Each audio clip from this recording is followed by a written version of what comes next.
श्री कृष्ण है वहां बलराम भी हैं, एक ईश्वर, एक भक्त और सेवा का सबसे पवित्र रूप, सेवा का सर्वोच्च रूप, शेषनाग का श्री कृष्ण से मिलन।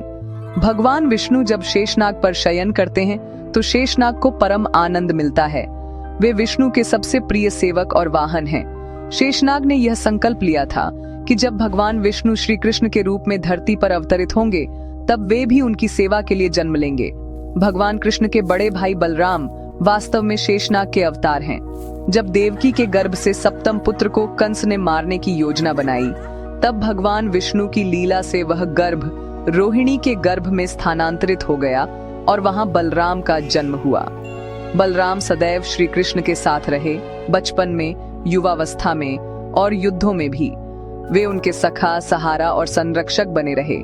यही शेषनाग का भक्ति स्वरूप था। एक और रहस्यमयी प्रसंग है कालिया नाग और श्री कृष्ण। जब श्री कृष्ण छोटे थे, यमुना नदी में एक विषैला नाग कालिया निवास करता था।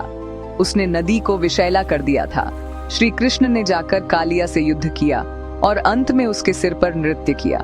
उस समय कहा जाता है कि श्री कृष्ण के चरणों को शेषनाग की आत्मा ने पहचान लिया और नमन किया, क्योंकि वह हर रूप में प्रभु की रक्षा और सेवा करना चाहता था, चाहे बलराम रूप में या फिर सहायक आत्मा बनकर। इस कथा का संदेश है, सच्ची भक्ति सेवा और समर्पण में होती है। श्री कृष्ण और बलराम यानी शेषनाग के संबंध में केवल भाईचारा नहीं, बल्कि भक्ति और ईश्वर का दिव्य मिलन भी छिपा है। जब भी ईश्वर अवतार लेते हैं, उनके भक्त भी लीला में भाग लेने के लिए जन्म लेते हैं।